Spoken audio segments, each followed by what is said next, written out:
நடிகர் மற்றும் கார் ரேசரான அஜித்குமார் அவர்கள் அண்மையில ஹாலிவுட் ரிப்போர்ட்டர் அப்படிங்கிற ஒரு சேனலுக்கு இன்டர்வியூ கொடுத்திருந்தாரு. யூசுவலா அவர் இன்டர்வியூ கொடுக்குற ஆள் கிடையாது.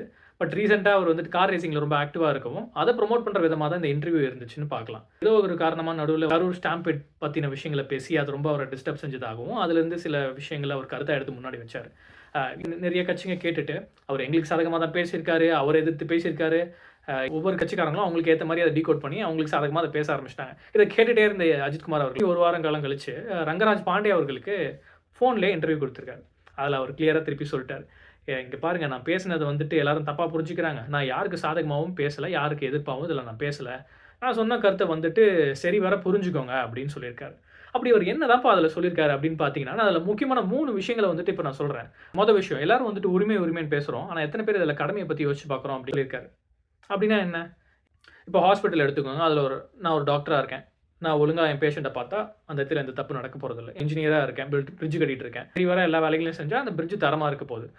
அதே மாரி நான் இப்போ ஒரு கார் டிரைவரா இருக்கேன்னா, நான் ஒழுங்கா வண்டி ஓட்டுனேன்னா, கண்டிப்பா அதில எல்லாரும் சேஃபா போய் பத்திரமா சேருவாங்க. ஸோ இத தான் அவர் வந்துட்டு சொல்லியிருக்காரு. அது விஷயமா என்ன சொல்றாரு பார்த்தீங்கன்னா, அவங்க குடும்பத்த வந்து பத்திரமா பார்த்துக்கோங்க அப்படிங்கிறாரு. குடும்பத்துக்கு பாதுகாப்பா இருக்கிற விஷயத்த மட்டும் பிரையாரிடைஸ் பண்ணுங்க. கூட்டங்கள் வந்துட்டு ரொம்ப அலமோதுற மாரி விஷயங்கள் பப்ளிக்ல எங்கேயா இருக்குன்னா, அங்க போகாதீங்க. அவாய்ட் பண்ணிக்கோங்கங்கிறாரு. இப்போ பைக்ல போறோம். 2 பேரும் ஹெல்மெட் போட்டு போறோம். ஃபேமிலி வந்துட்டு ஹஸ்பண்ட், ஒய்ஃப் 2 பேரும் ஹெல்மெட் போட்டு போறாங்க. அப்ப பசங்களோட போறோம். அவங்களுக்கு ஒரு பாதுகாப்பா இருக்கிற மாரி சீட் பெல்ட்ஸ் கார்ல போட்டுக்கிறோம். இந்த மாரி விஷயங்கள வந்துட்டு அவங்களோட பாதுகாப்பு கருதி நம்ம வந்துட்டு செயல்படணும் அப்படின்னு சொல்லியிருக்காரு. 3வது ஒரு விஷயம் சொல்லியிருக்காரு. ரொம்ப முக்கியமான விஷயம். நம்மகிட்ட இல்லவே இல்ல இது. இதுல நம்ம வந்து கண்டிப்பா ஃபோக்கஸ் பண்ணணும் அப்படின்னு சொல்லியிருக்காரு. "We have to build from basics." அப்படின்னா என்னன்னா, அடிப்படையிலிருந்து நம்ம சில விஷயங்கள வந்துட்டு கட்டமைக்கணும்.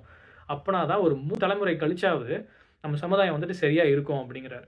யோசிச்சு பாருங்க. நம்ம என்னென்னமோ பொருள்கள் வந்துட்டு வாங்கி சாப்பிடுறோம். பேப்பர் வந்துட்டு பிளாஸ்டிக் கவர், பாட்டிலு எத்தன பேர் நம்மள அது கரெக்ட்டா குப்பை தொட்டியில போடுறோம்னு சொல்லுங்க. அத கண்ட மேனிக்கு ரோட்ல நம்ம பாட்டுக்கு போட்டுறது. அது அப்படியே மாடோ, ஆடோ மேயும்போது அது சாப்பிடும். அது இல்லன்னா அப்புறம் ஆத்துல ஓடும், சாக்கடையில மிதக்கும். அப்புறம் போயிட்டு குளத்துல இறந்துகிட்டு இருக்கும். இல்லன்னா போய் கடல்ல கலந்துரும் கடைசில. இப்ப நம்ம ரூம்ல வந்துட்டு ஃபுல்லா குப்பை போடுறோம். அந்த குப்பைய வந்துட்டு அப்படியே கடந்ததுன்னா, அது எவ்வளோ அன்பிளசன்ட்டா இருக்கும் நம்மளுக்கு. அது பப்ளிக் ஸ்பேஸையும் கன்சிடர் பண்ணணும்.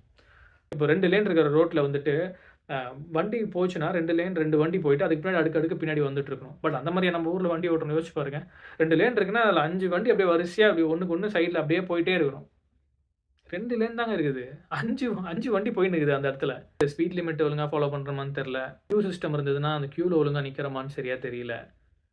ஸோ இதுதான் அவர் வந்துட்டு சொல்லியிருக்காரு. ரொம்ப பேசிக்ஸ்ல இருந்துட்டு ஒரு பேசிக் சிவிக் சென்ஸ வந்துட்டு பில்ட் பண்ணணும் அப்படின்னு சொல்லியிருக்காரு. நான் இத தான் டீகோட் பண்ணியிருக்கேன். நீங்களும் இத ஃபாலோ பண்ணுங்கன்னு நான் சொல்லுவேன். இத பத்தி அதிகமா பேசுவோம். அதிகமா பேசுறவங்க கேட்பாங்க. கேட்கவும் அதிகமா யோசிப்பாங்க. செயல்ல பார்க்கலாம்.